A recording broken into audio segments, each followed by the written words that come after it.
Hello and welcome to the Vandy 24/7 podcast presented by FanDuel. I'm your host, Chris Lee, joined on Wednesdays, as always, by my close friend, Luke Wyatt. Man, we've got stuff to talk about today. I don't think we've ever had a podcast in the history of the show where we have more stuff to talk about than we do today, probably by a factor of at least two. So we're starting a little early. We usually go at 11. We're going at 10 today to give us a little bit more time to talk. In that time, we're going to talk about, what you guys want to talk about. But I think this list of topics is going to hit it pretty well. We'll talk about what is maybe the best week in Vanderbilt athletics history. Vanderbilt hammers Tennessee and Knoxville in football. Diego Pavia, now according to FanDuel, has pulled even with Fernando Mendoza at Indiana, plus 165, both of those guys for the Heisman. We'll get into that. We'll get into Jared Curtis. Oh, by the way, number one recruit in the country committed to Vandy today. It's the third item I'm getting to on the show. Oh, by the way, the basketball team won a pretty good tournament. We haven't had time to talk about that. Got a nice game with SMU tonight. Luke Wyatt, thank you for joining us. What universe are we living in? Because it doesn't make sense to me. Well, it's Christmas come early for me and every Vanderbilt fan. The turnaround's been amazing, not just in football, but everything. Seems like it's all turning right now, pointing in the right direction and is on the rails. I've never had as enjoyable a weekend or week, I guess, in Vanderbilt sports in my life. In the 40 years I was at Vanderbilt, you had moments, that's for sure. But to do what the football team did Saturday and what they've done all year, and then what appears to be a really, really, really good basketball team. Tonight we'll tell a little bit. We're playing a really good team tonight. I'm looking forward to going over there tonight and watching that. Did you go to Knoxville this weekend? No, you have to hold a gun to my head for me to go up there for a foot. I went, I was there for 22 games. It's the only place I've ever been that I've been hit with stuff and spit on and all that. I don't need that at my age. I don't fool with it. Have you been since you retired from Vanderbilt? No. I mean, I've been up there. I have someone kin to me that goes to school there. I went to visit them. But as far as going to an athletic event up there, I won't do it. What were your thoughts on the game? Because I was watching at halftime and just thinking, it feels like they are the better team. They've just got to quit turning it over. And man, was that true in the second half. No, you got the same thoughts I did. I'm sitting there at halftime and I'm thinking, okay, look, first of all, I know we do a great job with adjustments at halftime, both on both sides of the ball. We've pretty much for the entire year done that. So I felt good about that. And, the two interceptions, not that you necessarily would have scored touchdowns on the two. We were at around the 20-yard line on the first pick. So, you're taking points away from us and giving them a chance to score. So I just felt like I'm like you. I felt like if we come out in the second half and adjust, and they took the pass away in the second half, and really that turned out to be a blessing in disguise because, guys, we ran the football better than I've ever seen us run it, ever. Even when DiNardo was here with the eye bone and we ran for 400 yards against Georgia. This is one of the best performances on the ground in a ground game that I've seen. That offensive line was like tractors just mowing them down. Their offense lately, and this has been the season. Like, there's been times I'm like, why are you throwing the ball?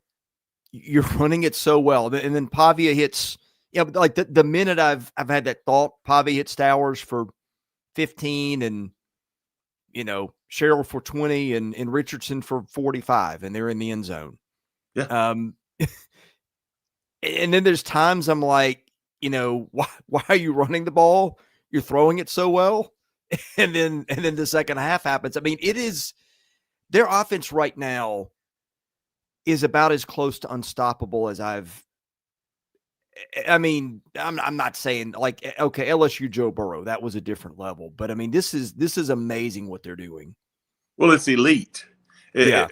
When you can when you can beat people both ways, that the old adage is you have to stop the run first. Well, okay.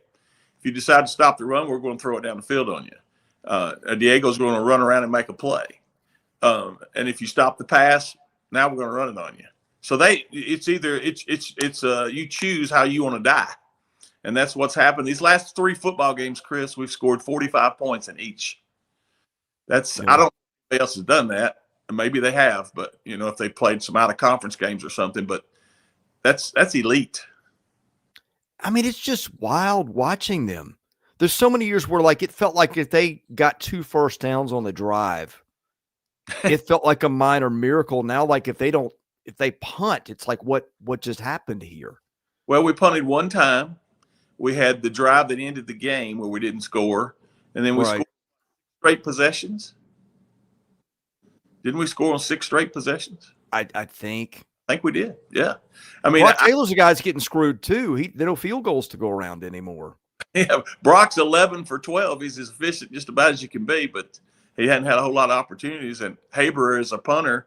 He's got a leg so fresh he could punt 10 times in a game and not feel it. So I wonder if he's rethinking it. Like maybe I should have gone somewhere else where I could have punted more. It used to be we were. It used to be coming to Vanderbilt to punt was a pretty winning move. Let's be honest. It's funny under Rod Dowhauer we used to call it punt the ball productions. That's what we called it. Because we, bless our hearts, back then we averaged. Think about this, Chris. I don't know what our average is right now. It's right at 40 points a game. I think we averaged 39 a game. Yeah. The offense when we were here in '90s, we averaged 11.7 a game. So if someone got to 12 on you, you're beat.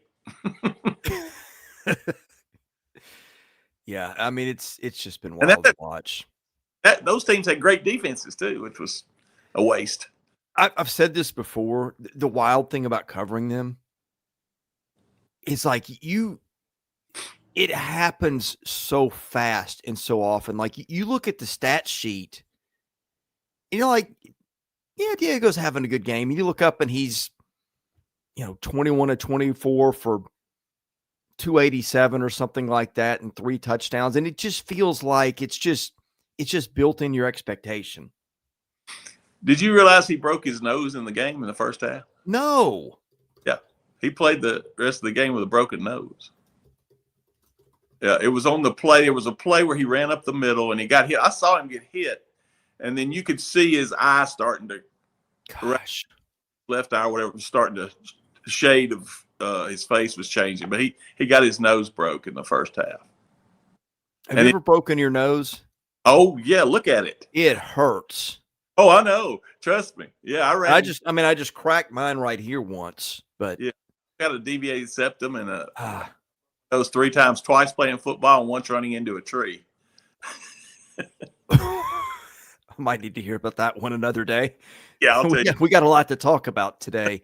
I mean, what do they do? What do you do in that situation? You just shoot him up with a painkiller or give him a double dose of ibuprofen, or what do you do? In that case, it wasn't one of those that was a bad break. It was just one of those, I guess, you could pop it back in place like a boxer. So I don't think there was a whole lot of blood. I didn't see any on his jersey or anything. So I don't know. He made that statement, and he also what I love about Diego, this statement says it all about him. Someone asked him the question. I'm getting a little off the rails here, but while it's on my mind, I want to say it. Someone asked him the question about us getting in the playoff or not, and they were talking about, well, what if you were in the situation Ole Miss was in, where your entire offensive staff is gone? Would you want to play or whatever? And he said, and you don't have a coach that can call plays. And Diego said, I can make up some plays. I'll call them myself. That's the kind of guy he is. And boy, you want him on your team. That's for sure. Honest to God, Luke, they're not getting in the playoff. That was made clear last night. I cannot believe I'm saying this. Other than Ohio State, I don't know who they couldn't beat. Chris, here's the and they might give Ohio State a run. Who knows? Well, I think this. Here's the thing. We're never going to know, and that's the shame of it all. Yeah. But if you tell me at the first of the year, Vanderbilt's going to get in the playoffs, but you got to go 11-1. And I think at 11-1, we'd be the last one in. That's crazy. Mm-hmm. Not going to be, you mark my word, in the history from moving forward, remember this, there will never be another 10-2 team that won't get in. I'm thoroughly convinced it has a lot to do with your brand. I think if they recover the onside kick against Texas, they're probably 8 this morning. Well, I mean, why 8 or 9? Why did 8. Texas Vanderbilt? You know, somebody posted this on Twitter. Reese Davis said something about 3 weeks ago about Vanderbilt hitting its ceiling. Like, what it was. What was that? Yeah, Tennessee, and we go to Tennessee, beat them by 3 scores. Oklahoma beat them by 7 points, 8 points. Georgia beats them because Tennessee misses a field goal. Georgia beats them by a field goal, and we go in there and just dismantle them, and we drop. That makes no sense. Yeah, I mean, it felt like style points mattered for everybody else, but not for Vanderbilt late. Right. And again, I think we'd be the same situation if we were Wake Forest doing the same stuff. They would leave Wake Forest out. It's just the eyeballs, fan base, TV, money. Unfortunately, Chris, we live in a world that's all about clicks and money. Yeah. Oh, tell me about that. Nobody knows that better than I do. Exactly. Yeah. And let me say this, Chris. I'm not upset. I'm upset that we're not going to get in the playoffs because I know those kids deserve it. They deserve it as much as anybody else that's in there. But I'm not upset because I was expecting this. I really was. I thought after we lost to Texas, even if we ran the table, they would not put us in. Well, I'm not going to go ahead. Let me let you finish, and then I have a thought. One question I have for you, and maybe you explain it to me. Why did Alabama jump Notre Dame? The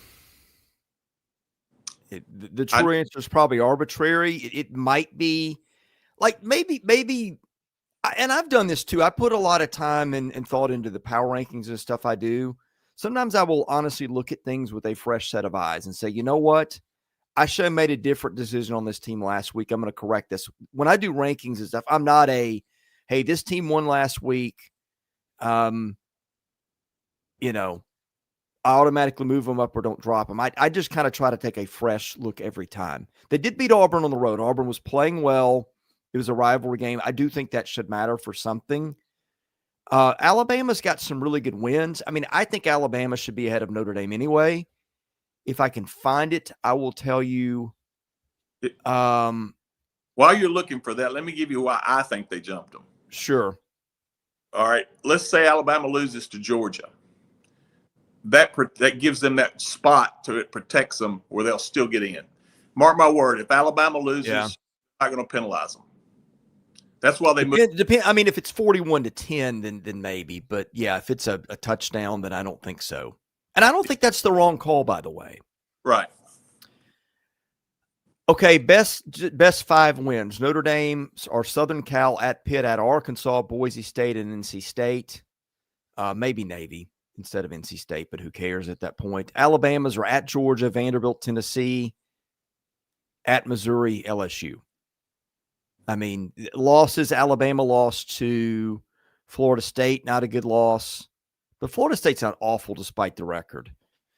And also, of course, Oklahoma at home. Notre Dame's were at Miami and Texas A&M at home. And tell me if I'm wrong here. We would have been better off losing to early in the year a couple of games to, I don't know who, Virginia Tech, Georgia, or whoever, and then running the table than we would have been losing when we did. It looks I guess. I think when you don't have transparency, when you have 80s on the committee, I just think there is you get licensed to do what you want to do when there's no cameras in the room. And when there's they have a strength of schedule and a strength of resume metric. And they don't show their work. Like they don't, when ESPN does the broadcast, they say, okay, this is strength of schedule. This is strength of resume. And when you dig into it, what they are using are the ones for ESPN's FPI. And I got some thoughts on that model if you want to hear them. Yeah. We may not have enough time today. I outlined them on the site this week because, man, when Clark Lee said what he said on Monday, boy, some stuff started going off in my head quickly. And I'm like, y'all should have got out in front of this weeks ago. Well, I give you credit for noticing that. I'm not a guy, but you jumped all over that and did a great job with No, it. nobody wants to hear this, and I'm not going to dwell on it today, but they did a poor job in promoting themselves, getting their stuff out there, and that all goes back to what happened in 2020. I promise you I'm not lying on that. Not that I ever come on here and lie anyway. The next time I come on and do that, that will be the first. You may not like what I have to say, but I've never come on here and told you something that I knew to be untrue. I agree. Anyway, with that aside, I think they could have done – it was probably going to go against them anyway. I'm not saying that's the reason they didn't get in, but you've got to control what you control. They did a poor job. It was obvious they were scrambling. You can even look at the graphics they put out. The headers didn't match. I think they might have even had a wrong thing. I'm like, you get out. Somebody called me, I guess after the Charleston Southern game, or maybe week 2, and said, hey, look, they need to be getting theirs. And this was somebody that had done this kind of thing before. They need to be getting their case out there, why they should be ranked, why they should be this. I said, whatever. I just thought, I don't know that this matters, because eventually you got 3 months of work, and that speaks for itself in the end. I think that guy was right. And you know where the department's efforts went over the summer. It was not into football. Chris, let me give you an example. We're going back to 1987, okay? Eric Jones was our quarterback. Eric Jones was a Heisman Trophy candidate. They did a great job. Lou Harris was in charge of sports information at the time. They did all these posters called Showtime. You've probably seen it around. I remember those. Yeah. The old Bellmead Theater. They also sent out information on Eric Jones in a popcorn box, again with the Showtime theme. Sent that all over the place. They did a great job promoting Eric Jones. Now we obviously didn't make it because of our record that year. We went 4-7 or whatever, but they did everything they could to promote it. Again, I don't know. I'm not a numbers guy. I'm more of a eyeball. I watch a lot of teams play. I watch who they play, and it does. You ask any coach, they'll always say the same thing. Well, who'd you play? That's what it's. If you playing in the SEC and you play an SEC schedule, even if you play the lower teams, you're playing a tougher schedule than just about anybody else. Nobody's a numbers guy much more than I am, but I'm starting to trust them less and less the more I learn about how FPI's model, which I like, and people can say, well, they don't use FPI. Well, those committee members are looking at something when they go into the room. They're looking at polls. I mean, you don't just sit there and go, what's my opinion on Virginia? What's my opinion on Texas A&M? I don't know. I'm watching all the games on Saturday. No, you're not. You're looking at something. That could be stat sheets. That could be Sagarin ratings. I don't know what it is. It's probably different from everybody. But the FPI model, and I'm not just picking on them specifically, the last time they told anybody how they do it, you got 4 years of data baked into that. So when Clark said what he said on Monday, I'm like, that's when, because like their lead to this was, hey, look, we're being underrated by the brand. Well, guess what? Anybody can say that. Alabama can say people just hate Alabama, Alabama fatigue. Notre Dame could say people just hate Notre Dame, Notre Dame fatigue. You can use that to say anything you want. And when they started saying him like big whoop, that doesn't move the needle.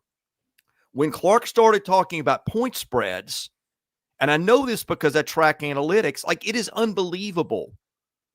I do this thing every week and I'm like, okay, you got West Virginia playing Pitt this week. And it says the spread will be 13.5. And it is amazing how often the spread is like exactly 13.5 or within a half point or 1 point.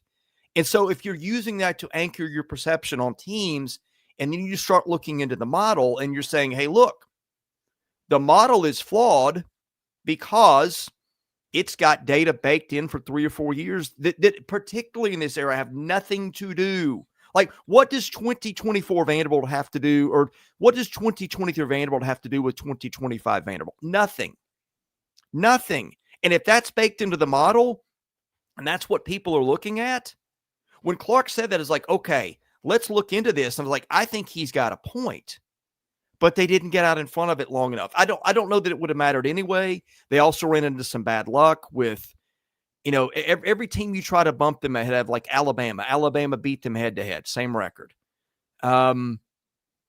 you know, and then Alabama's altitude is always going to be behind Oklahoma's because there's a logjam of stuff that was always going to make them tough to move up. But if you throw out the analytics and just say, watch the teams, and if you say maybe the analytics are flawed, I could make a case that Vanderbilt could be in the 9 or 10 spot. I really could.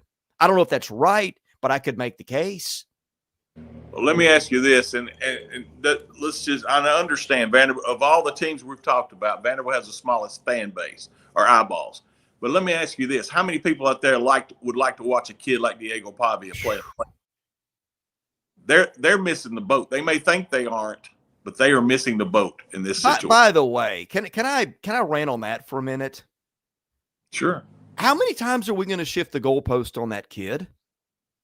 I mean, first it was, okay, well, he's not putting up big numbers. And Cole Kubelik said this. Cole Kubelik may be the best guy by a factor of 3 watching and analyzing college football right now. He's been saying for weeks, forget the stats. Just watch the kid play. Watch what he does when it matters. Which I've always, the further I go, the more I'm bigger on those kind of things. Not just what you put on paper, which can be manipulated with garbage drives and things. That matters. And now he's gone, 400 yards of total offense, 4 straight weeks? I mean, that's unbelievable. And somehow we do these discussions of quarterbacks, and half the time we're not putting rushing yards on there, which is a major part of his game. Like,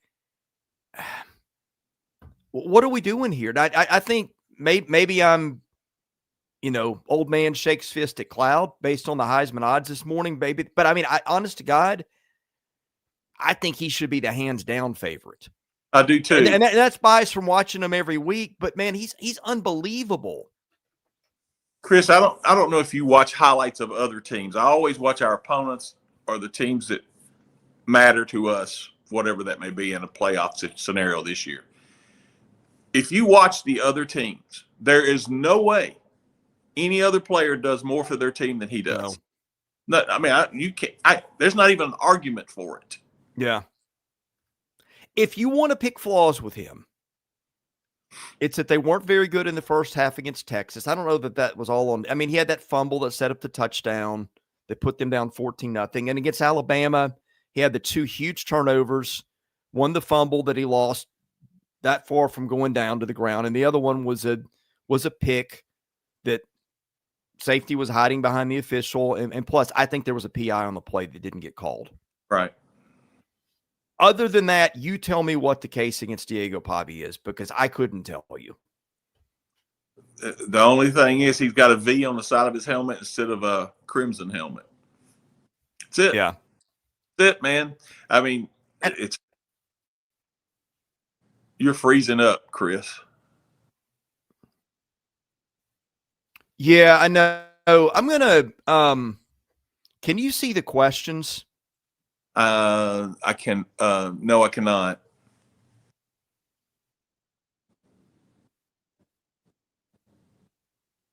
Okay. I can hear you. You're frozen. I have to go reset my internet. That's going to take a minute. What I'm going to try to do is give you something to do the show for a minute. Sure. Can you get the private chat from here? I cannot. Can you get the questions on the board? I mean, you're talking. I'm worse than Seabass with technology, if there is such a thing worse than Seabass. What would I need to do? Okay.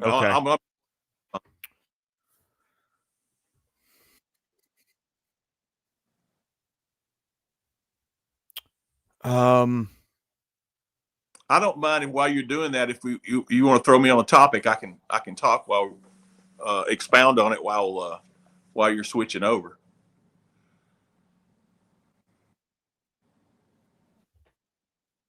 Yeah, you pick a topic. Do you want to talk more football? Why don't you start on Jared Curtis? You want to do that? Yeah, that'd be great. Okay, the Jared Curtis thing. I was hearing rumors and grumblings. Yeah, look, you pick whatever topic, and I'm going to reboot and be right back. Okay, folks, the Jared Curtis thing. I've been hearing rumors for a couple of months about it. I stayed out of it because I didn't want to do anything wrong, or I didn't pry. And I know Jeff Brothers very well. Jeff, of course, played at Vanderbilt, as everyone knows. His mother worked at Vanderbilt athletics about as long as I did. So, here's a kid that wants to play football. Well, if he goes to Georgia, Gunnar Stockton's coming back. They also have another 5-star or a couple of highly rated quarterbacks that are coming in the year after that. So there was no guarantees he would see the field for 2 years, possibly. And I think he's also he went to a small Christian school, as we know.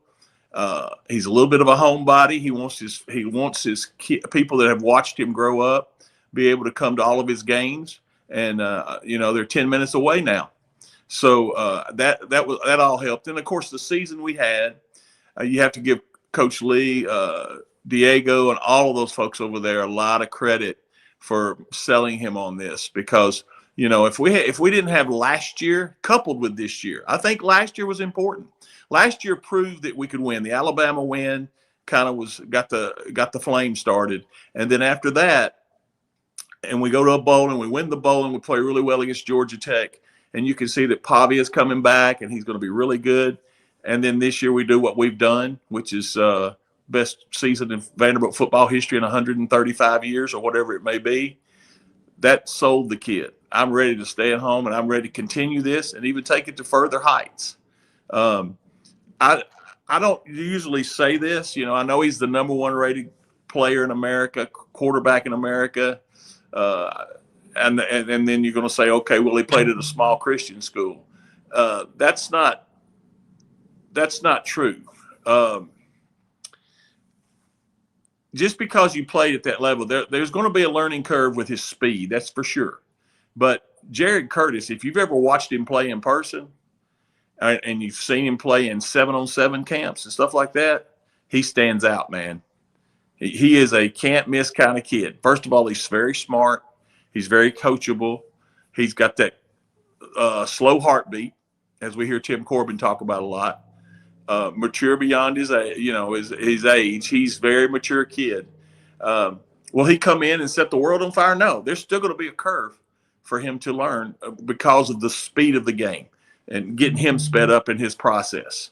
So I think we're going to, I'm getting some text here. That's why I'm distracted, folks. I'm maybe some good news that possibly, I'm not reporting this as fact, that possibly Caden Harris and Joel Wyatt may be flipping to Vanderbilt. But that's not fact. I've just got that from my source who just sent that to me. But anyway, that's the thing on Jared Curtis. And while Chris is still working on this, I'd like to talk a little bit more about the football game if I could. I know there was a really good contingent of Vanderbilt fans up there. And like I said, I don't go because of the experiences I've had in that stadium, and not just in the stadium, but walking to and from the equipment truck and our bus getting back into the stadium. It's just been rough for me. Now, some people may have great experiences up there. I never did. And, I went to a lot of bad places that were rough. LSU, Florida, their fans are tough. But I want to thank those 2,500 to 2,700 fans that went and sat there and cheered for the Commodores. And what a wonderful feeling. Now, I have been in that stadium when we've beaten them 4 times. So this was the 5th. This one had to be incredible to see that stadium emptying out with 6 minutes to play. That had to be beautiful. And from what I'm hearing, the environment, they kind of anticipated they were going to lose that game after halftime, that the place kind of got quiet as a mouse. So kudos to the Vanderbilt fans that went up there, and it's nothing better than beating them in Knoxville. Okay, Chris should be back with us in a moment. I'll go ahead and touch on the one other thing, the Heisman, my opinion on the Heisman vote. I think unless one of the quarterbacks at Indiana, either Mendoza or Saying at Ohio State, has an incredible game, I think Diego will win this thing. Now, again, we're going to talk about bias. Is there bias against Diego for some reason? I've heard the argument, well, the Heisman Trophy also, you got to be buttoned down with a tie and looking, pristine and be humble and all that. Well, that's not who Diego is.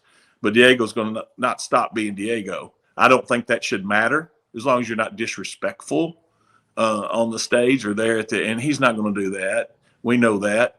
I just think Diego, if you know anything about football and watching it as long as I've watched it, he's the best player in America, and he's definitely the best quarterback in America. I don't think any other player could come to Vanderbilt and do what he's done, and that's just my feeling on that. I'm not sure where Chris – I think Chris is probably walking Oreo now. So I'll just continue this as long as I can. We can talk about the basketball team a little bit. I don't have access to the mailbag, so when we get back, Chris may want to do that. I'll let him know what I've talked about. First of all, we've heard the complaints a little bit from Coach Byington and Coach Ralph about coming to see the basketball teams play. I will be there for sure. I've been to all the games but one. I understand. I'm not criticizing Vandy fans for not coming to some of those early games. I understand with the excitement with football and certain times of the game and that type of thing that there's going to be only 4,000 or 5,000 there. But tonight, with it being SMU, who is a quality opponent, it's an SEC caliber opponent. We need everybody there that can be there. I'm hoping for at least 7,000 or 8,000 tonight. And I think Chris is coming back on now. But that's my touch on basketball. And Chris, you with us? Yeah. I'm not sure if the issue is my internet or the laptop may be failing. Let me go ahead and tell you what I talked about so you can take so you can take the show back over. I talked about Jared, and I also made a few more comments about the football game, and then I touched on basketball coming out tonight against a quality opponent at SMU. Well, thank you for covering me here. Hang on just a minute. Let me take care of a couple things as my computer just is coming out of the reboot. I don't know what I've never had that happen. I've had something like this happen twice in the last week. My internet has been just about flawless for about a year, but it is getting cold. Sometimes that's an issue. But I've had some battery issues with the laptop here. And it's plugged in, but the battery's on 1%, and it does not perform the way it used to. So I don't know what the deal is. I may have to take a trip to the Mac store. May have to put a new MacBook on the Christmas wish list. If I had your money, that would be no problem. Right. Because we're just swimming in it right now. In it, working all the time too. Anyway, so where would you like to pick up? Well, the last thing, the Jared Curtis thing, I just gave my word that I had known about it for a couple of months, but I didn't want to say anything. I didn't know it was for sure, and it was just opinion more than anything, and one guy telling me some stuff. But I also talked about basketball tonight, and that the crowd needs to be better because we're playing a quality opponent. That's an SEC quality opponent, and SMU. They're really good, and it's going to. I think we're probably a 10-point favorite, but that's just 7 of those points are probably home court. Hang on, users giving me some tech advice here. I'm gonna. Oh, okay. You're not going to get any from me, that's for sure. Yeah, I'm getting advice to clear the cache. I'm always hesitant to do that because I don't know if that messes something else up. Yeah. So I'll have you tell me here, Trace. The Curtis thing, that has been. There's been a rumor out there that he was going to flip for probably at least a month, but you just don't ever know. You don't ever know. You got to tell. And by the way, I thought, did you see Jared Curtis's announcement last night? I didn't see it. I just read the statement. That was so well written. That addressed the, hey, I've been committed to Georgia. It's tough. And I think the part where he ended with, hey, look, we made a decision. I could have gone other places. I stayed at Nashville Christian. And I'm sure Jared Curtis could have played anywhere in the country he wanted. And basically saying, we're doing this again here. It's where I want to be. It's where my heart is. It's a fit. I don't know who wrote that statement, if he had part of it. He had to have help. I don't think it most 18-year-olds are riding at that level. I could be wrong. And if he did, hey, man, you got a leader there maybe. But I don't think he could have handled it in that way much better than he did. No, he's a very, and I said this a while ago, he's a very mature kid for his age. You know, money, and this is going to sound, you're going to say, you roll your eyes at this, but the money part he knows is going to come. And I don't think that money played any part in this. I really don't. I know obviously Georgia could pay more than Vanderbilt. It was playing time, man.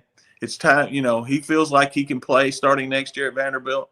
He will, you know, I understand Blaze Berlowitz is coming back, and that's great for us to have as a backup. And I don't know if Jack Elliott's going to stay or Will Muschamp's going to stay. But, you know, that quarterback room will be solid again. The only thing lacking is going to be the experience. The rumor out there was Vanderbilt had promised him a starting job, and that's just not what I heard. The promise was, hey, look, you know, you will have a chance to come in here and compete for the job. And look, you can look at the roster and say, I've got a pretty good shot to win this. Whereas going to Georgia, Gunnar Stockton, I don't think he's going to come in and beat Gunnar Stockton out first year. I mean, that's what it was. It wasn't right. I just don't think smart coaches do that, and that would be inconsistent with what I've heard about this situation. So, I got a tip, and I reported it here while you were gone. And this is not fact. I'm just saying the rumor is Caden Harris and Joel Wyatt may be flipping to Vanderbilt as well. Yeah, I think Wyatt has signed. Oh, he had Trace, and I think I don't know if. Tell me in the chat if Caden Harris is signed, guys. I've been doing broadcasts or rebooting computers for the last hour and a half now. So yeah, I've got I don't know where he gets his info from, but he's pretty accurate. He's about 90. Yeah, I don't know what's going on with the signing class right now because I've been doing other stuff for an hour and a half. But we got Robbie monitoring that on the board, fortunately. So great. I mean, they've had what? They got another top 50 commit for next year. Omari Sanders. Getting one last. Well, no, but didn't they get a receiver? They got another one yesterday, I believe, depending on where. Can't remember his name. Yes, 5'11" kid. Yeah, he's a star. Yeah, like Sanders or that's two that would have been the headliner, like that are bigger than they've ever gotten. Just throwing Curtis out of it. There is kids that have been at Vanderbilt, like Chris Young was the highest star. I think he was a high 4-star that we ever got that I remember when I was at Vanderbilt. We had several others that were, you know, Dylan Vanderwall was a 4-star, and there's several others, a couple of offensive linemen, but we've never had any solid 5-stars, and especially number one at their position.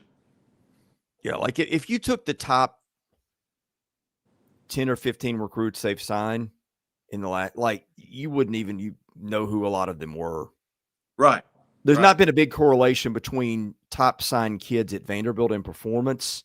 Correct. But they also have not been in the stratosphere. Like, have you watched Curtis play much? Yeah, I've seen. Here's my and I can expound on that a little bit. I'll take you back to when Jared was a sophomore. My best friend's son played at DCA, so I live right down the street. So I'd go to all the DCA games. Well, I went to see them play, and my friend's son told me, he said, "We could win tonight, but they've got the ace in the hole. Their quarterback's unbelievable." And he was a sophomore at the time. Yeah, dragging kids down the field. DCA wound up finishing, I guess, second in the state that year, but he single-handedly beat DCA, and they were really good at the time. So, and that was when he was a sophomore. And then I followed him and I watched all of his highlight reels and stuff. To me, a great comp, and I think somebody on our board has used it, a great comp would be his style of play is Jared Allen. Okay. To take off and run over somebody, he can do it. You mean Josh Allen? Josh Allen. Yeah, Josh Allen, Buffalo's quarterback. That's his comp. That works. And I see that for sure. I don't even know another one that was. Some people have said Cutler. No, he runs a lot better than Cutler does or did. A lot better? Oh, listen. you're going to see do you mean speed or style? style, because that I can buy. Yeah. Jay was a tough guy. Jay would lower his shoulder and run over somebody. This kid will carry people down the field. He is strong. He is very, what I used to call country strong. He's just a strong, strapping kid. You know, if you made like a movie, you see these sometimes where they make movies about, you know, high school kids or whatever, and either they're like too physically developed, you know, and for it to be believable, or they're like, what are you doing? Do you even watch sports? You're putting an actor in here who has no athletic. Like, if you made a movie and you cast Jared Curtis as a high school quarterback, I don't know that it would be believable based on the physical skills and stuff like that. No, and he has them. And I know everyone's going to say, yeah, right. We heard this about Arch Manning, and he hasn't been great this year. Listen, this kid's faster than Arch Manning. He's thicker. They're about the same height, I think. He's 6'4". I'm not sure how tall Arch is. Physically, maybe similar, but he's a little thicker. And he's just, he's one of those kids that, you know, you remember when you were young and you played pick up and smear on the playground? Yeah. You flipped the ball to him. It took 5 people to get him down. Yeah. He's just that guy, man. And he's built like a Byron Leftwich or a Jamarcus Russell, one of those guys. Just tough as nails, man. Yeah. Tough. Maybe not that big, but he's got he's in high school, so you can project. Like, he might be one of these kids that's out there playing in the NFL at 245 and, you know, still getting enough speed to get to the corner and do whatever he needs to do when he needs to do it. Yeah, I'll go back to the Josh Allen. Just watch Josh Allen. This is a miniature version of Josh Allen. Except he's way more advanced than Josh Allen was. And I saw Josh because my nephew played at Wyoming, and I wasn't watching closely. Right. But like, Josh Allen was not Josh Allen when he was finishing up at Wyoming. No, and Josh Allen was also spent, I think, a couple years at Community. I'd have to look that up, but well, people will be perceiving that the fact that he played at a small Christian school, that he's not had the competition. But when he's been in camps and stuff, and I've gone to see him at 7-on-7s and stuff, man, he stands out big time. Yeah. I think like the smoothness and the athleticism are just, I mean, if you could draw up an NFL quarterback, that's what it looks like. The competition is like that. Okay. That's the thing that everybody's waiting on to see. That, and like, what does it look like when he's playing guys day in and day out? Like, you can go and get to college and then get your confidence shot pretty quickly when you've got guys that are, you know, is good. I don't think that's going to be an issue for him because I think he's that good. Right. But, like, I watched some of the throws he made, and like, okay, he's small, playing at a small school. Like, they weren't loaded with, like, you know, guys his talent level at other positions. Like, some of the windows he's throwing into, you know, pretty even matchups, and he's making the throws and highlights. Yeah. And he's got his arm is at least as strong as Cutler's. Yeah. Man, spring practice is going to be fun. Going to be fun. Yeah. I still know, like, he's got a lot to live up to. He does. And there's going to be a ton of pressure. I don't expect the kid to come in and set the world on fire. I don't expect him to bring us to 10-2 next year. Yeah. You know, and I'm not going to put a number on it, but if he's by mid-season starting to come into form, that's what I'm expecting. They would be smart, and I would have to think they do this. Your investment in the portal is going and getting 3, 4, 5 really old offensive linemen again, because it worked really well this year. Same thing, and we got to give credit where credit is due too. The Clinacus does a tremendous. They were a hot mess in camp. Yeah, we saw it times. Yeah, I mean, but I mean, that also happens. I think Clark got tired of me asking him the same question every day. But you would watch practice, and you had to ask the same question if you were paying attention. Let me give you a look. Let me say something about that though, Chris. When you're in camp, a lot of times they will throw things at them. They throw the kitchen sink at them. You've heard the expression "drinking from a." That's what they do. They want to see how you're going to do under pressure, and the best way to do that is to throw every bit of information they can at you. Let's just see what. And so what happens then? That means you're trying to get off the ball a little bit quicker, so you jump off sides. Yeah. Go a little early, And when you're also asking those guys to switch and flip positions sometimes, that matters a lot too. That we were very lucky, Chris. We stayed healthy on that offensive line all year. Yeah. I mean, as a team, this is the healthiest I remember them being. And I think some of that goes to strength coach. Well, that and just the thought that goes into stuff like top down, they've had their stuff together for a while. Now, I think they missed pretty badly on a lot of their evals out of high school. There was something in their model that never translated. But once they flipped that and switched to the transfer model and got guys that fit what they're looking like, their misses have been a lot fewer, number one. And I think, and I'm going to give my buddy Gavin Schoenwald some credit for this too.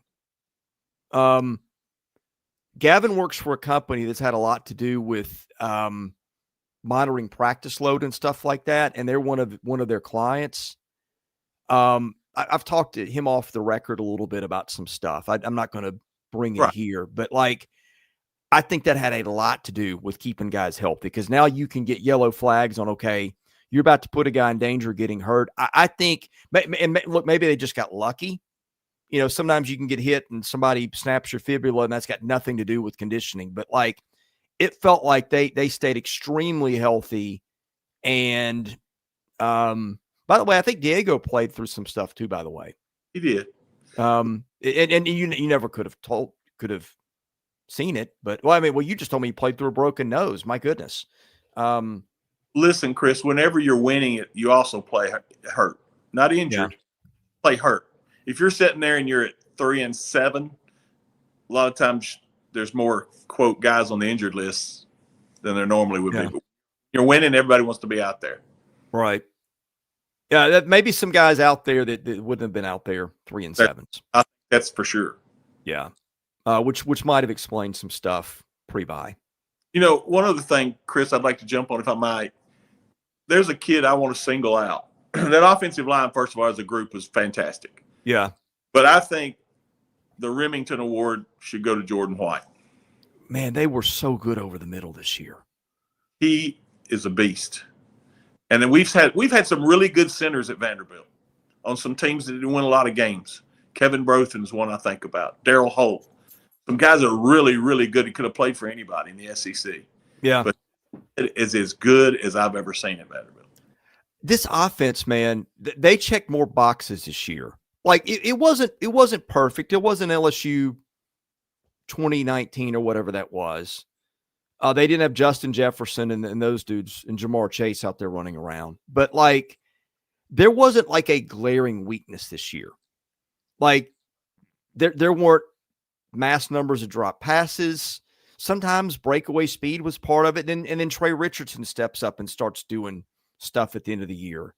You had a tight end who's probably the best in the country. You had offensive linemen who were good.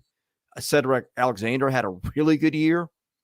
Showed a gear, and I don't know if Cedric's the fastest guy, but man, he found the space and the angles and it's easier when the guy's in front of you blocking. You had an explosive dimension with MK Young. There's just nothing. There's not a lot there to pick a bone with. And we also probably have the best offensive coordinator in the country. Yes. Tim Beck. Everyone told me he was good. I've been told before when coaches have come here that they were good, but this one held up. He is. Is there any let me let you finish. No, that's all. I'm good. Is there any I know he's been a head coach at Pittsburgh State. Is there any danger he goes back? I mean, somebody would be smart I think Kentucky would have been smart to hire him. Although they got an offensive guy of their own. Is he just one of these guys that at the age he's like, hey, I'm happy doing this without all the other stuff head coaches have to deal with? Well, and if they're smart in part of the contract talks, Tim Beck probably doubled his money. Okay. Yeah.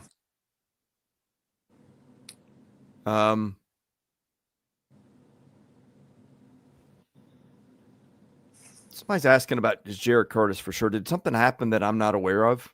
Oh, I don't know. It may be while we're talking, but I can't Okay, Trey said he signed this morning. That would have been a shock. I think my phone would have been blown up with texts. Again, I excuse my temporary ignorance. I have not looked at a board or Twitter or anything in about 2 hours just to do this show and another one I did before this. So, and defensively too, man, the last couple of weeks, they played, lost in all this stuff. I think they held Tennessee to a season low in points, and I haven't checked yards, but I will now. Like, their defense the second half, that might be the best it has played all year. Like, I'm telling you, like, if you're watching football and use an eye test, they're one of the best 10 teams in the country right now. And I don't think their 2 losses should be disqualifying. I don't know if they should be in the playoffs because other teams have good arguments, but it would be defensible, I believe. You're right about the points that it's the second lowest. They only scored 20 against Alabama. Okay. 4-0. Yeah, that's right. Their lowest rushing total. They only had 97 yards rushing, I think. And in the second half, it was like -6. Okay. Wait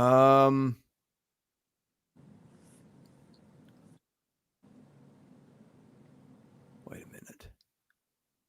Yeah, total offense. I don't know. I don't have it in front of me. We had 582, I think.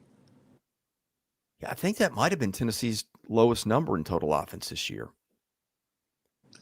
Sack adjusted rushing, they went for 118 and 264 passing, I believe.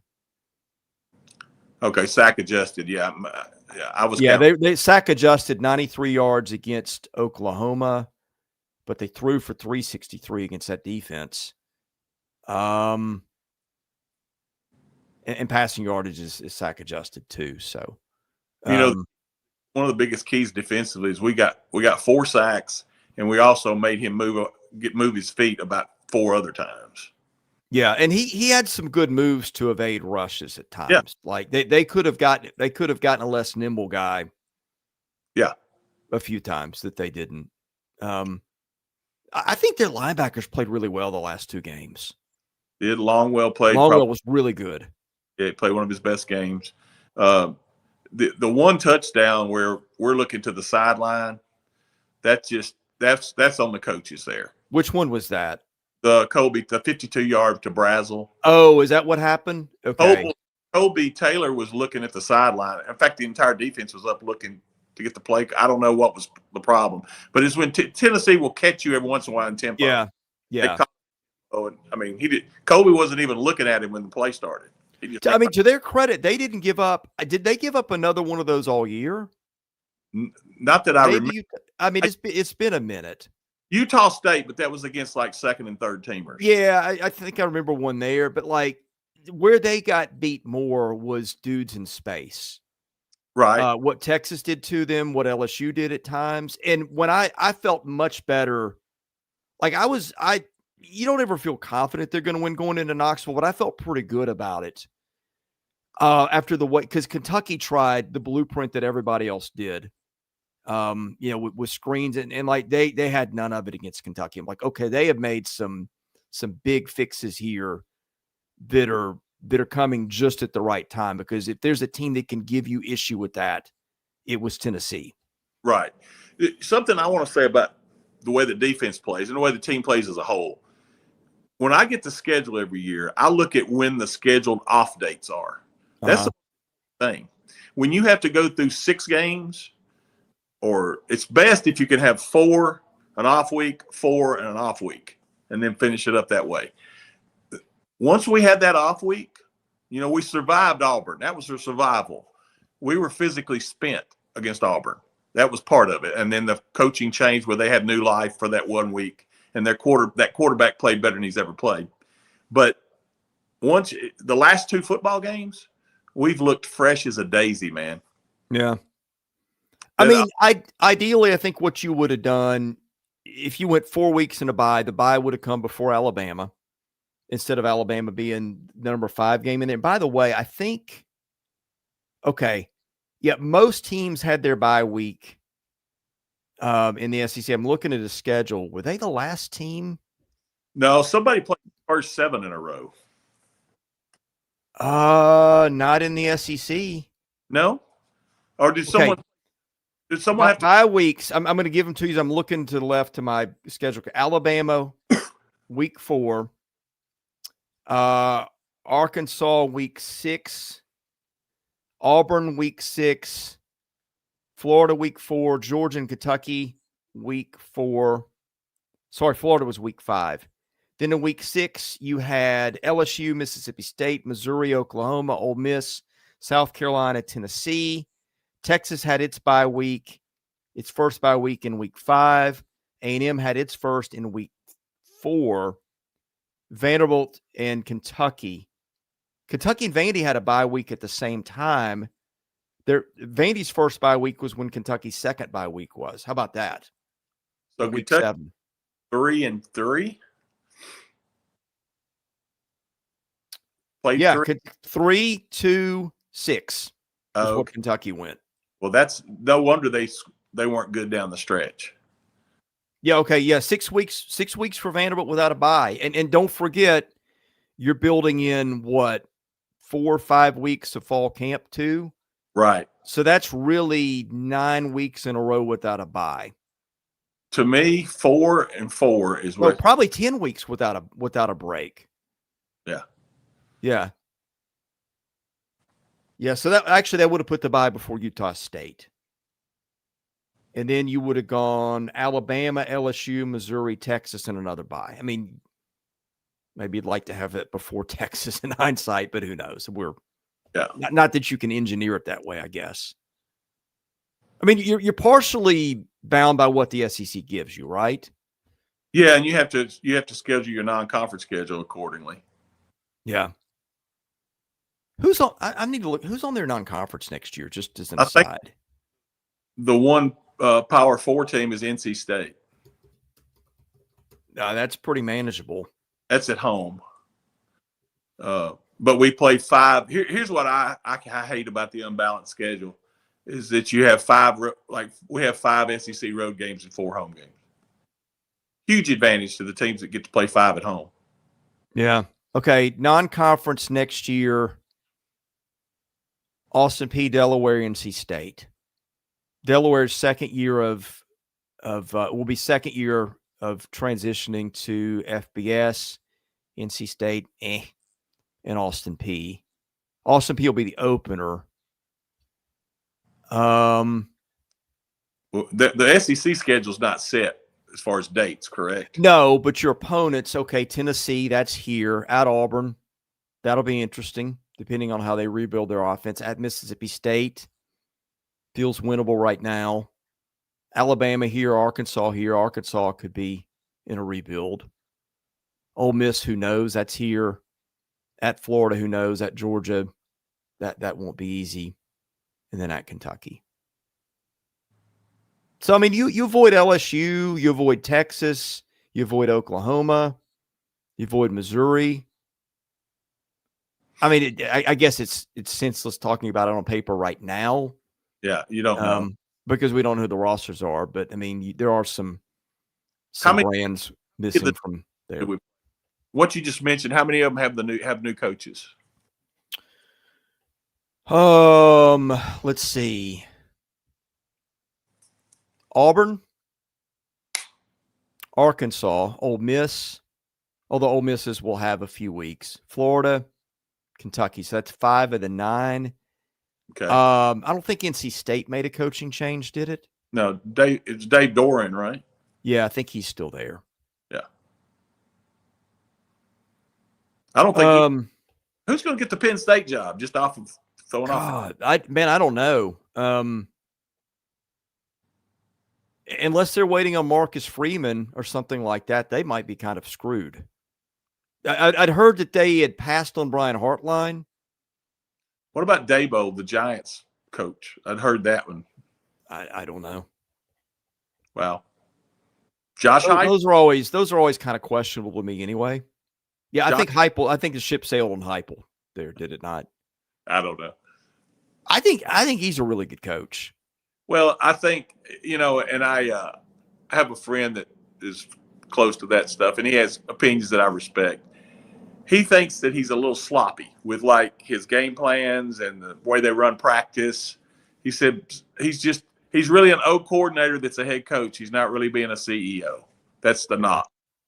And you can see that. They're obviously really good offensively, and defensively they've been up and down. This year Well, I mean, it kind of – I don't like to get on a guy's personal appearance, but – No. I'm not talking about that kind of No, I know, but sometimes that's also reflective of the way you do other stuff. Yeah. No, I meant the way practice is run. Yeah. So I'm updating some stuff on the ticker here. Yeah. To reflect some hardware.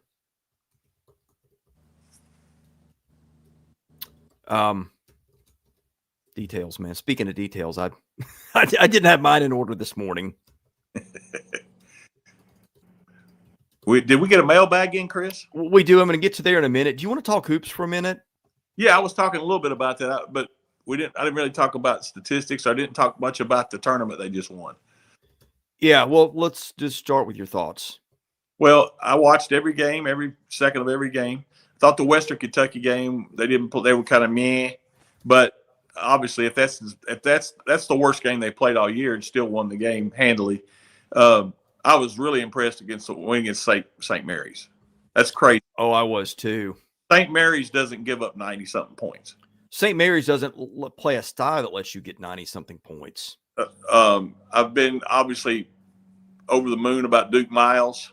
He's better than I thought he was or has been so far. The depth, they're 9-10 deep. I don't know. The only question mark I have is what's going on with Mike James. Are you going to be there tonight, Chris? Plan to. If you're at the press conference, if we can find out what's going on, if it's an injury with Mike James or something, or it could be Bing has just passed him up. I don't know. Well, I mean, he was hurt to start last season. I would have thought that you would have seen. Well, he was hurt all of last season, actually. I would have thought that you would have seen Mike James in that format. Yeah, me too. Yeah, particularly maybe VCU when it got, all the what fouls. Did they win that one by? They wound up winning by double digits, but there were so many fouls. That game was mucked up with all the both sides. Yeah, I mean, let's say this about that tournament too. They saw some styles that could give them trouble. Right. Like, I thought that Western Kentucky game was horribly officiated, by the way. Awful. Yeah. That seems to be more the norm than the exception. And I hate to be critical because I know those guys work hard, but man, sometimes I just don't get what they're doing or what they're seeing. Yeah, there were phantom fouls called in that game for sure at the rim. Yeah. Yeah, I mean, this is a team that, like, I think the thing that I like about them, like having three really competent point guards. If you include Miles in that, I know those guys are Miles is more of a combo guard, but like he can play it. I love that. Tyler Harris is I'm not going to say he's disappeared, but he's not been as big a factor lately as I would have thought. But like they're winning without him. Tyler Nickel had a 3 or 4 point game against Western Kentucky. Like they've got enough guys around that like one of those wings can have an off day and they're fine. Their own ball pressure is amazing with Frankie Collins and Tyler Miles. Those three guys are a nightmare for your. Well, and that also insulates you against a bad shooting night because you get some easy buckets. Yeah, usually. And I think we rely on that. If we don't get those turnovers, it's going to always be a close single-digit game. But when we get separation that we need. Well, and last year some of those things got inflated a little bit, Luke, because like they would get big steal and turnover games against the helpless teams. Then you played teams with more competent back, and that kind of went away.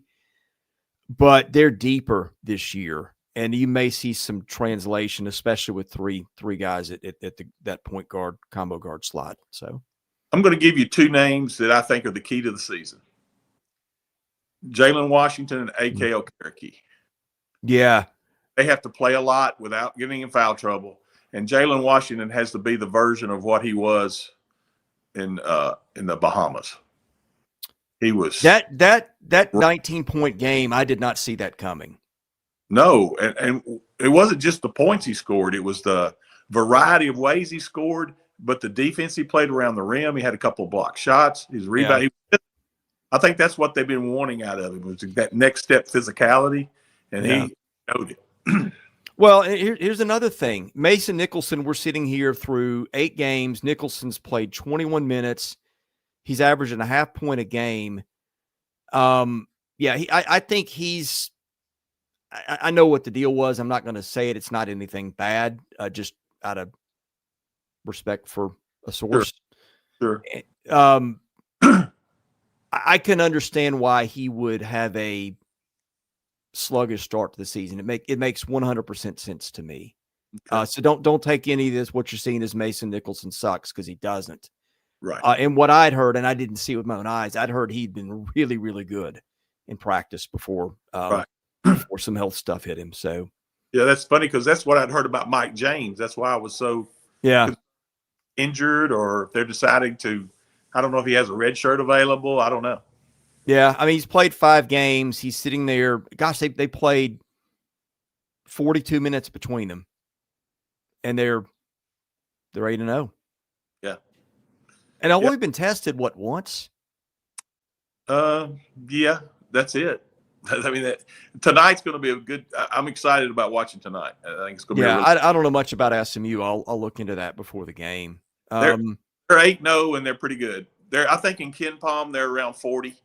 Yeah, I think that's right. Vanderbilt's shooting 40% from 3, and they're averaging almost 12 makes a game.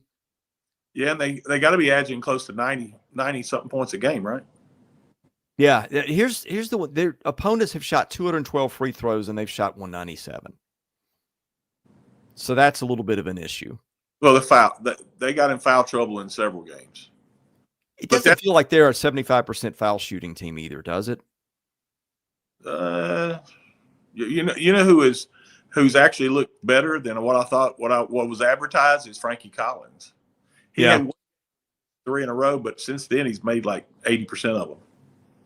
Here's the thing you don't see much. Washington is a 78% foul shooter. Right. Oh, he's got a good time. Yeah, I mean, and he's out there hitting 3. Sometimes those bigs are just like, that's your liability in the close game, is they foul a guy that's a 40% shooter. So they got that going for them too. Anything else on hoops? I guess we need to get to the mailbag. Yeah, we're over an hour. Let's do it. Well, it's been fun just to talk for a change. I've loved it. I had an appointment canceled on the back end of something. Hey, while you were off the air, I did tell him that I think you went to walk Oreo. No, but man, he is a handful right now. He was without us for 6 days. Oh, he's loving all over y'all. Well, I mean, he had company, but dog sitting has gotten like unbelievable. Well, not dog sitting. Like, it was cheaper for us to hire somebody we knew from church and come in and stay with them for 3 days than it was to put him at the kennel. Like, where like they shut the doors at 8 and get in there at 6 the next morning or whatever. Yeah. Like the price of that stuff has gotten ridiculous. If you ever wants to dog sit Oreo, let me know. Yeah. And he's a handful. I will warn you. He is more than you bargained for, but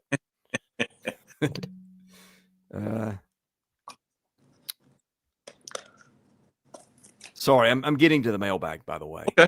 All right. I've just got to pull that up on the screen. The computer is acting normally again. So I guess it just needed a reboot. Where do you think we're going in a bowl? ReliaQuest? I mean, somewhere ReliaQuest were the guys that were here. I don't remember I don't know how the whole thing goes. Like, there's been talk about Texas jumping Vandy and that putting them ahead of Vanderbilt. I don't know how that works anymore. Do you? I probably should be looking into that, but free time has been a little spotty lately. All right, mailbag is presented by our friends at Sutherland and Belk, which is a family-owned injury law firm. If your loved one has been hurt in an accident, give Taylor Russell a call. 615-846-6200. See what your rights are and if they can help. By the way, did I start with giving some love to Bullavis Wealth Management? And You did. Okay, You did. I couldn't remember. It got a little crazy with the computer issues. Yeah. Also, Luke on the guest line. He is here thanks to our friend John Levin. Well, he's here because he's Luke, but these guys help too. Womble Bond Dickinson, Yeaman Packaging Systems, leaders in end-of-line packaging automation. They are also friends of the show. We appreciate them too. Starting quarterback week 1 for Vandy. This from Nash native, Curtis, Blaze, or Jack Elliott. And separate question, how significant is the Curtis signing for the portal season in class of 27? I'd be surprised if it's anybody other than Jared Curtis, but hey, we need to see it play out. We do. I will throw this out, which will make everybody kind of uncomfortable. I could see 2 quarterbacks early in the year, both of them playing. I mean, you do have a luxury of Blaze Berlowitz is kind of old. He's been in Beck's system for 4 years now and been on campus for 3. Right. That's kind of a nice thing. And Berlowitz looked okay late in the season when he played. So, I mean, the Curtis thing, that changes. I mean, that could change everything for class of 27. I mean, kids are going to want to play on offense for him. No question. I'm more worried about the defense because, man, they got some old guys that are leaving. Yeah, and we don't know. I haven't heard, has any of our guys hit the portal yet? Not that I know. I haven't heard. You worry about a Fontenette a little bit, maybe. I don't know. I don't know who to worry about. Sometimes you're just not sure. Yeah. Where their mind is. I mean, who did they lose last year that they would have wanted? They lost the kid to Oklahoma State. Bet he'd like to have that one back. The D lineman. Yeah, who's from Oklahoma. I can't even think of his name. Yeah, I know. Would have played. Yeah, he played well too. Okay. Yeah, I mean, who knows? Class of 27, what's possible? Am I freezing up again? No, you're good. Okay, it did on my screen for just a minute. No, you're good. Okay. Yeah, Vandy Danger asked the impact of the Curtis commitment. I mean, I've always said this, that it always, to me, it's hard to get the local kids. I mean, I never would have dreamed of a day where the number 1 prospect in America was in their backyard. And would A, even think about coming, B, would flip from Georgia after being committed there for a long time. Like, I would have just said, you're crazy. I would bet you, too, that we, just like that, have between 500 and 1,000 more season ticket holders. Just because of him. What do they need to do to build that base back? Well, I saw some encouraging signs this year, Chris. I may have mentioned it on one of the podcasts. As I was going in the game, I always look at the fan base to see, obviously, the ones that are my age or older. And then I saw a lot of parents with kids there. Good. And it was encouraging. It was very encouraging. That end zone, they've done such a really, really, really good job with that. Both ends. I see a lot of families sitting there. Families and former players. The atmosphere just great. Can you imagine if the Tennessee game had been here this year? Oh my goodness! If it would have been like it's been, where it's 23 to 24,000 Vandy, and then 10 or 11,000 of the visitors, that would have been wonderful. Yeah, I mean, the only thing that I had to complain about with that late in the season, like I thought when the students weren't here, right, for the Kentucky game. I mean, a lot of them did still show. Like, you had a block of empty seats in that upper corner. Like, you would have thought that they could have filled those a little bit more easily. Well, I will say this. I think the tickets were sold, Chris. I just think some people didn't come. People just didn't show. I think so. That's toward the end of the year. People get, at some point they got to take time off. Some point they home. There's always, if it's a little cold. And I get it, but like those are issues at other schools too. I know that, but this is not a state school fan base. I get it. I'm interested to see basketball crowd tonight, by the way, too. I am too. I'm hoping. I mentioned that while you were off the air. I said I know we've only been getting around 4,000, maybe 5,000. I'm hoping tonight to get that up to 7,000 or 8,000. Yeah, because like an SEC game. Like I said, SMU would finish, I don't know, somewhere between 9th and 11th in the SEC. I think. Yeah. By the way, SEC I think is looking very winnable for Vanderbilt in basketball. I mean, we're still right now. We're the top KenPom. We're 10th in KenPom. Yeah. Steve VU98, if Texas, Oklahoma, Bama, Notre Dame had our exact resume, would they be in the playoff? I don't think Oklahoma would. Oklahoma's thing that it has going, and look, I think Vanderbilt would beat Oklahoma right now, but the wins are just pretty loud, and that's got to matter. I don't Oklahoma being in ahead of us. I don't. No, I mean, Oklahoma's won at Alabama, won at Tennessee, beat Michigan, beat Missouri, beat LSU, beat Auburn. I mean, I don't know that there's a team in the country that's got 6 wins collectively that are that good. Now, some teams might have a better, 1 and 2, but that's a pretty, and I look at this stuff a lot. That's a pretty deep list. I'll tell you my biggest.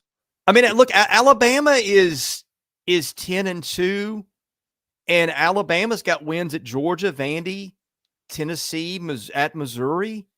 I mean, that's better than Vanderbilt's resume in terms of wins. Yeah, I don't have a problem with Alabama being in either. The one I have a problem with is Texas jumping us, and here's why. Yeah. You say, well, yeah, they beat us. Okay, it was a 3-point game. We're an onside kick away from possibly tying it or winning it. They've also lost to a 4-8 horrible Florida team. It took overtime to beat Kentucky and Mississippi State. Yeah, and Mark Stoops just made a decision to kick a field goal. Kentucky might win that game. That's right. Like, I get – I sort of get. This is going to go over really well. You can make a case for Texas by beating Vanderbilt head-to-head, by beating Oklahoma on a neutral field, and then by beating A&M. But road, they weren't very good. They got Oklahoma when Mateer was, probably coming back from that surgery prematurely. And then if you look at other games and consistency, I mean, they got beat by 25 at Georgia. Kentucky and Mississippi State in overtime. By the way, Kentucky outgained them 395 to 179. So just everybody hear me here. Okay, I'm not saying I would have put Texas ahead of Vanderbilt because I wouldn't have. But there was enough there with those top-end wins and beating Vanderbilt head-to-head to if the committee wanted to justify that, it could, and that's exactly what it did.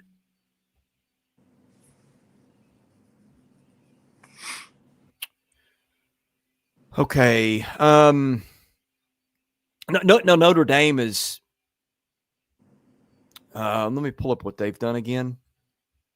Because really, in terms of the wins, it's not impressive. Now, again, lost to A&M at home, lost at Miami. First 2 games of the year. I don't think I'd put Notre Dame in. No. The power rankings love them. The brand.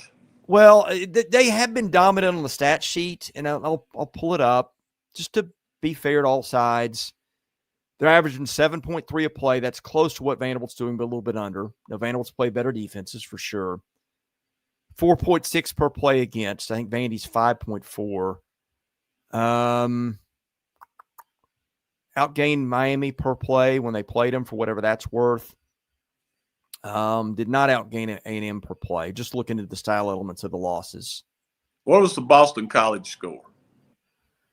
Oh, God, they just beat the crap out of teams at the end. 25-10. Boston College is awful. 1-11 or 2-10. Yeah, I mean, beat USC. That's the only ranked opponent. But not a 34-24, but on the stat sheet, it wasn't and it was at South Bend. They beat a bunch of teams that are like Kentucky, okay? I would put Boise State, NC State, Navy in that category, and then teams that are worse, Syracuse, Stanford, Pitt, Boston College.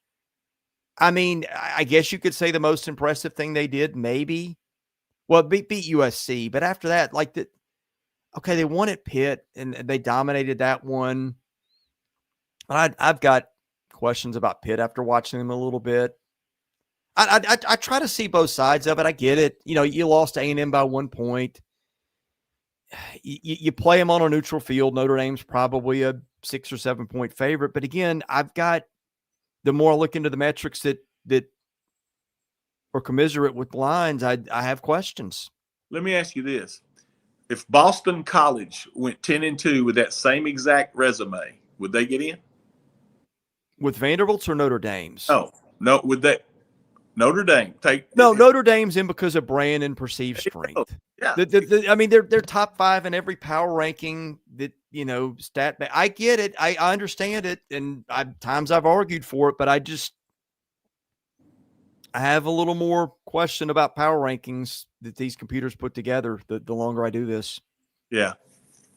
So I'm less, I'm becoming more of and like, me, I'm the ultimate stack. I'm becoming more of a, let's watch it and size up. Because look, those are evidence, right? So is eye test. They're all pieces of evidence. They're just different kinds. Sometimes I trust those things less than I have. One other quick thing on that, and see what you think about this thought.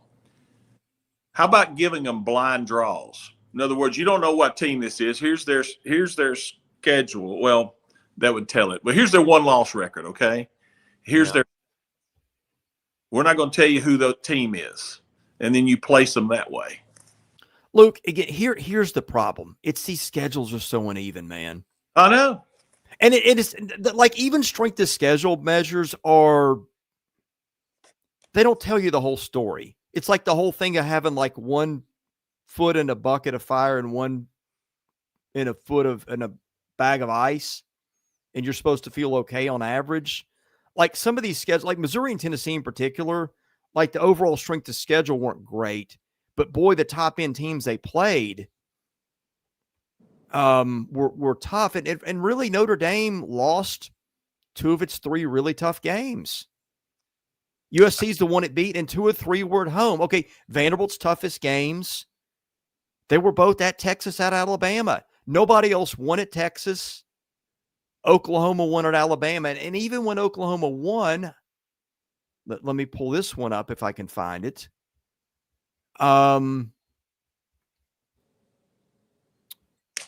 It was a little weird, I think, by memory. Yeah, Alabama had 406 yards of total offense, and Oklahoma had 212. It was turnover. Alabama turned it over for 3 times. Like, even when Alabama got beat at home, there was some weirdness in it. Yeah, and Tennessee went 1-3 in the SEC at home. Yeah.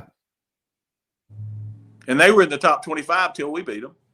They still have not really accounted for this thing, like playing the Missouris and the LSUs and the teams at the end of the year are always like, okay, 7-5, 8-4. Well, when you play those teams, exactly, they're in like no other league has to deal with that other than maybe the Big Ten with Penn State. When we walked into South Carolina and they were ranked 11 in the nation. Yeah. Now that the season's played out, it is what it is. But when you played them, they were 11th in the nation. Right. 11th in the nation. You know what I mean? Well, no, they'll like, and I do make a little bit of a difference. South Carolina was clearly overrated. Watching that play, and you could even see that coming. Like I picked South Carolina to win just because Vanderbilt lost it, but in my head I'm going, they're the better team, and I think they might win it convincingly, and that's what happened. I couldn't go there until I saw them snap an 18-game losing streak or whatever it was. But I'd watched them and I'd watched Vanderbilt like they're the better team. Clearly, and it played okay, LSU is one that I would cite as okay. And even Trace points out South Carolina is still like on the right day. They almost beat A&M. Boston College on the right day isn't going and beating Miami. It isn't going and beating, whoever. That's the difference in this league and the others. It is. Well, it's the same thing. When we played LSU, they were ranked. When we played Missouri, when we played Tennessee, they were ranked. Yeah, and you could argue that I'm not going to say that Vanderbilt broke LSU's season, but LSU was number 10 in the country. And after that game, there was a very tough path for LSU making the playoffs. You could see it starting to melt down with Brian Kelly because all the pressure. I do think there's something to be said for maybe being a part of changing the trajectory of sometimes you win games that were ranked because the team was overrated. And I put South Carolina in that category, although can beat you on the right day. And some days you change the trajectory of a team's season by what you do against them. Let me get a shot in here on Tennessee. They were 19th when we played them Saturday, correct? We were 14th. They were 19th. Was it 18? It might have even been 18. I don't know. Okay. Tennessee did not beat one team with a winning record this year. Not one. Yeah. But that's back to the weird schedule. Like the teams they all lost to were all really great teams. But at home. But yeah. Well, lose to any team at home. Yeah. And then we propped Tennessee up as that was ridiculous. I know. Like, are they good or are they not? Like if they're 18, you don't knock them out of the top 25 with 11 games of work going into that. See, that's where the committee stuff just kind of pisses me off, to be honest. I agree with you. Because it doesn't feel like that was any kind of intellectual honesty. No, and it's not. It's just laziness. It's lazy. Yes. All right, I got us sidetracked. All right, I got some more questions, and we're going long today because my goodness, we've never had the ability to do a show like this ever. So let's. Joel Wyatt just signed with Tennessee, by the way. Yeah, I don't know, frankly, if I would have. I don't know. I guess you take him if you can get him, but that one was just kind of weird. Got a great last name. Right. That's maybe you take him for that alone. You don't look much like him, though, I've noticed. No, 96 Door, this isn't a question, but thank you to Luke for doing something for me years ago. During the 99 season, yes, that was a season we were fumble away from beating Kentucky for 6th win. I contacted the athletic department to request copies of the game since they were not televised nationally. They put me in touch with Luke. After our wins, I would send a check to the athletic department to Luke's attention, and he would make a VHS copy of the game and have it mailed to me. I know for certain that wasn't in his job description. It was a task that got dumped on him. Even so, Luke was more than happy to do that for an alum who lived out of state and unable to see the games on the regional broadcast. It meant a lot to me. Never had a chance to thank Luke for doing that. So thank you, Luke, for helping an out-of-state fan stay in touch with the program. You're very welcome. Captain Cook asking about bowl games and who you'd like to see. You know what would be fun to me? Give me Vandy in Miami, somewhere in Florida. I would love that. I heard Diego talk about maybe have play-in games. What does that even mean? In other words, yeah. I mean, let's say playoff. Vandy in Miami to get the last spot, you play to get in. Yeah. Diego's kind of making the rules up as he goes along these days. Was that thing that he asked Trump to make an executive order? There's no telling. I mean, a man can ask. Hey, he did say that the only time his brother was not imbibing was the Alabama and Texas games. The other 10 games, he was having a big time. What's the arrest streak for Pavia brothers now? I don't know, man. Listen, they're like Teflon though. It's okay. They're right back at it. Okay, Matt, 2192. Any real noise Vandy can make for future change, it won't fall on deaf ears about the college football snub? No. I don't know. Again, that's why you get your stuff out there ahead of time. The setup is just horrible. You shouldn't have ADs on the committee. And not ADs with other things going on. Any inside baseball on things we can't see the university doing for Diego to win the Heisman? Again, I just haven't seen a camp. I know there was a Teresa Walker box that was on Twitter. I don't know if that's something they just put together and gave to her at the Monday press conference. Like a lot of this stuff that was promotional for this and that was stuff out of the recruiting office that they just kind of grabbed and slapped together. Yeah, I mean, I think Diego's been his biggest Heisman. Yeah, going on podcast. Yeah, that's the best. And by the way, none of that is the people that work in the media relations office right now are all really good. It's just the setup that's the issue. I mean, are really good and genuinely good, nice people. Yeah. I hope that you know, as happens sometimes when criticism is aimed at certain people, there's Right. meetings called and people get yelled at for who leaked this. No, it's not what happened. Look, before we get out of here, Chris, there's something I want to mention too, and you kind of touched on it. Whoever's in charge of the game day atmosphere. Oh my God. They did a tremendous job. And my or sister or whoever it was, you did a tremendous job. Keep it coming. They might have actually started some tradition stuff with the Phil Collins song and it was really electric. I mean, and the 20, we've gotten it from where we only had 10,000 people there to about 23 to 25,000. That's pretty good. The only thing I would change, I'm all for like more DJ music and stuff. It breaks. And I'm also for find just a thumping song to get you out of the tunnel. Like an Enter Sandman don't do your own, but something that really, gets the blood pumping. I kind of disagree because I love what they do. I don't know if you even noticed it, but it's that Johnny Cash song. Oh yeah, the Run On for and that's fine. It's not what I would have picked, but it's not bad. It fits Nashville though. Well, that's true. Yeah. And for goodness sake, bring the Star V back. Forget that. That's not gonna happen. Yeah, I know. That's another casualty of 2020. But by the way, the uniform combos this year, phenomenal. I mean, they really were. The look they did in Knoxville with the black pants and the white jerseys. Love it. That's about as good as you can get. So yeah, I mean the game day stuff. I just, again, we're sitting here like it's unbelievable how much stuff has changed in a year or two.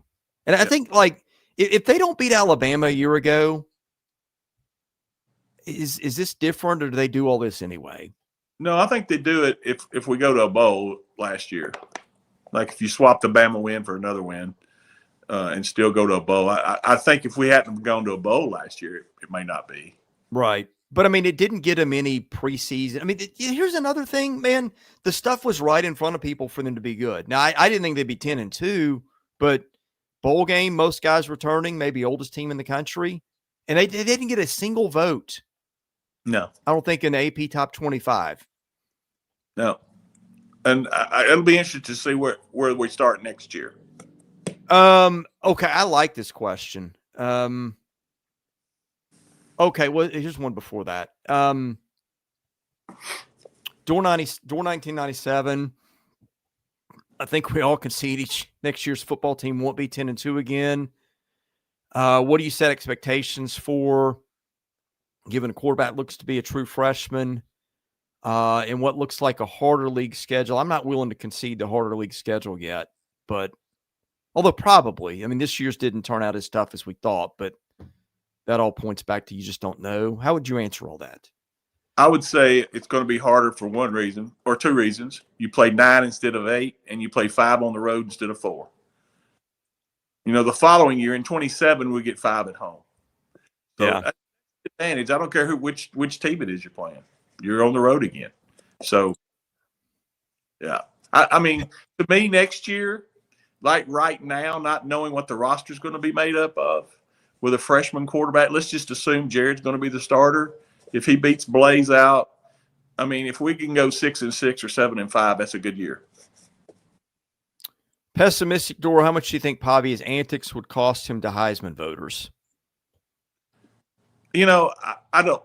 You talking about Diego's or his family? Well, I mean, good question. Here's the thing. I think it meant Diego, but there's a subset of other stuff too. Well, here's the thing. I heard this. Like Theo Vaughn was asked if he's going to go to the Heisman thing in New York, and he said, "Well, if I can't get in, I'll just sit out in the van and honk the horn." I love that. I mean, I love it. It'll be be a celebratory thing. The kid deserves it. My goodness. And his family is who it is, man. Hey, look, we all have people in our family that have done things that we're not proud of necessarily, Sure. but we still love them, and they're still our kids. And I'm sure he loves his brother dearly. Yeah. I mean, I think that's true of all of us. Sure. Family's family. That doesn't change unless, somebody disowns you. Correct. So, I mean, I think there's a subset of people who just do not like him.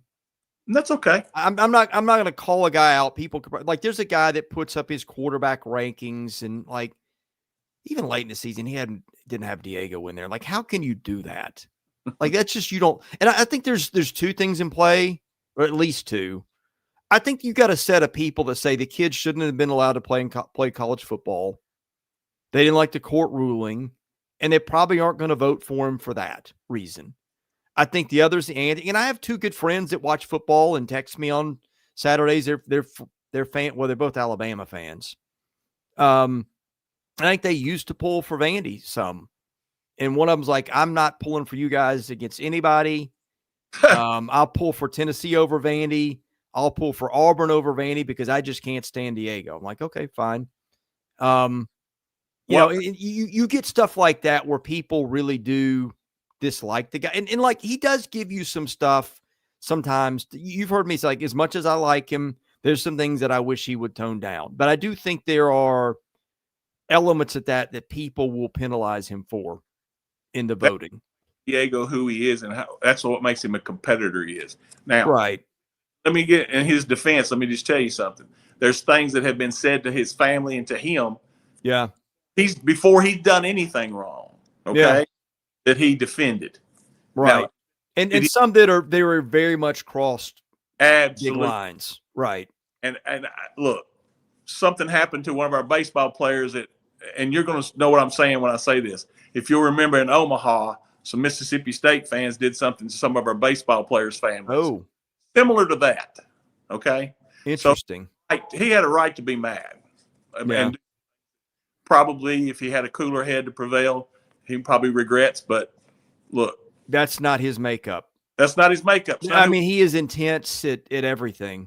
Everything he does, he's a competitor and everything. Yeah. Do you ever think he ends up as a coach one day? I would love him to be a coach. Oh, I think he'd be great. Be great. Be fantastic. And, and I think he'll be in the NFL as a backup. Yeah, I do too. And if he doesn't, he'll be, and I think he can play in the NFL now. Like, I'm no longer in the camp of that's a pipe dream. I don't know he's going to start, but like he's made NFL type throws this year. Like, cross the field 40 yards on a line. Like, he's got some physical stuff that I didn't know was part of him. I got to tell you another quick story real quick about Diego and Theo. They were at a banquet for something. I don't know what it was. And there were some Titans players there, some Vandy players there. And Theo, you know how that guy is. He just walked up to one of the Titans people and said, "Hey, what about him would you draft Diego as your quarterback?" He goes, "Well, his size is a little bit of a problem. He's 5'9" or 5'10". And there was a Titan guy there. He goes, "See, look at him. He's like 6'4". He said, "Yeah, but he's 1-7 and Diego's 8-2". Well, I mean, Bryce Young was the first pick of the draft. I don't know that Bryce Young is any taller than Diego, and he is built more like me than he is like Diego. Right. So I just, the stuff that makes you off limits as a quarterback in the league, I don't know where the lines are anymore. Well, Doug Flutie had a fairly successful. Yeah. I mean, look, all things considered, you'd rather Diego to be 6'3" and 225. There's no doubt about it, but right system, right coach. If he was that, he'd be the number one pick. Well, yes, and he wouldn't be here, but now apparently you can get that kind of guy based on the last 24 hours. Right. I mean, and you've heard me, and I don't mean this as a slight, but being somebody that watches the Canadian Football League every week because of my nephew, he would be the best player in that league. He'd be a hero. Yes, he would be.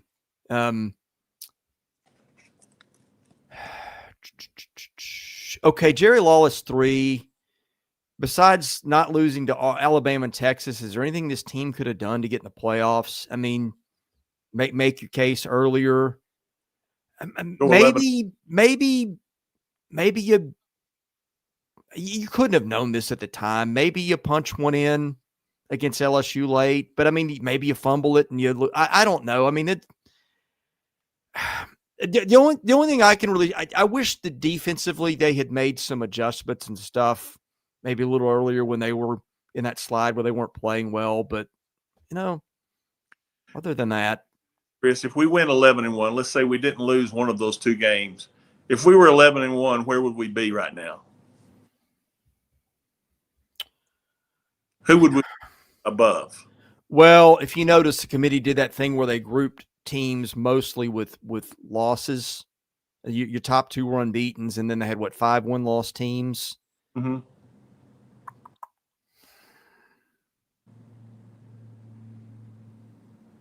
Seven or 8. Yeah. I was going to say 6, 7. I didn't do that, but that range. I mean, that's where they stuck A&M and Ole Miss. Yeah. I mean, I think if one of those wins is, well, either one of those is wins. Texas would have been the easier one because of the onside kick at the end. Then you probably got a better resume. You're probably 5. Let me ask you this: I don't think they're putting him ahead of Texas Tech. No, right or wrong. Probably Texas Tech's really good, I think. One other quick question. I know we're rambling a little bit here. If Ole Miss underperforms and gets blown out in their first game, will the committee address stuff like that differently now? I don't know. See, to me, that is just a different argument than Jordan Travis. No, it is. But what I'm saying, if Ole Miss, because all their offensive coaches are gone, and what if Ole Miss goes out and gets beat 42-3 or something, will they look at that and say, well, next time if the coach leaves, sorry guys, you're not going to get in? I don't know. It'll be interesting to see how Ole Miss performs. Right. I'm rooting for them, by the way. Sure. I mean, I don't have nothing against Ole Miss. Compare the statement that Jared Curtis put out on his commitment change and the statement that Lane Kiffin put out on leaving. Well, one of those was by an 18-year-old and one of those was by a 50-year-old. And you would have thought it was different based on what was written. You would think Lane would be the child. Yeah. Yeah. What would Vanderbilt's top 3 bowl choices be in order? Does Vanderbilt have any influence on the bowl selection process? This is from Steve VU98. Nope. We don't. I mean, it's got to be one of those Gator, whatever the Outback is now. Gator ReliaQuest. ReliaQuest. I get all those mixed up. I liked it when you knew what the bowls were from year to year.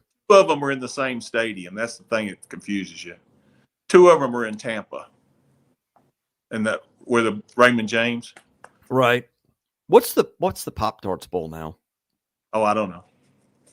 That thing would be fun. Cinnamon's mine though. Cinnamon is my favorite Pop-Tart. Really? Oh, love it.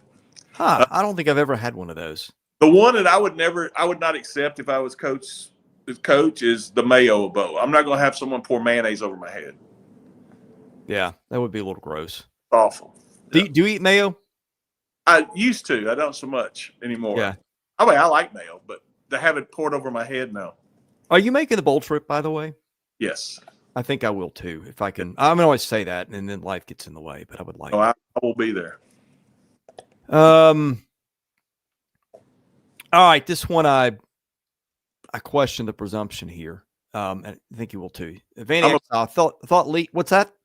Excuse me. I'm about to go out of battery, so we got to go fast. Oh, do you need to plug in? I actually no. I actually have to go. I've got a hard out in about 5 minutes. Okay, quick lightning round. Vandy Exile. Thought Lee's epiphany 2 years ago was we have a running quarterback to compete. Now read Jared Curtis is an elite pocket passer.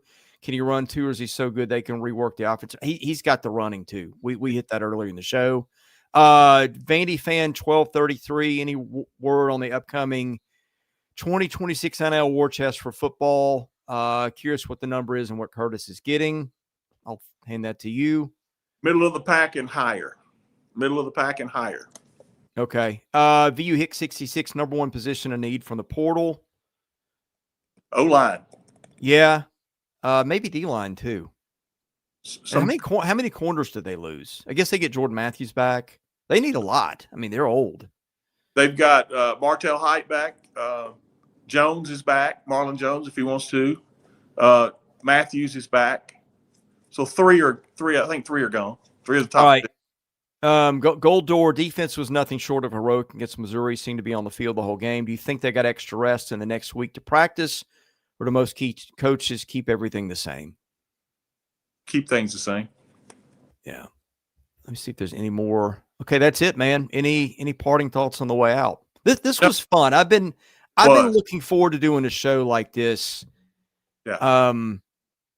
Ever since I've done this. That's kind of why we went longer today. I'm just like, let's fun. Take advantage of. I mean, we've got 907 people on at the moment. I don't know if you can see that. That's like we've never had anything close to that.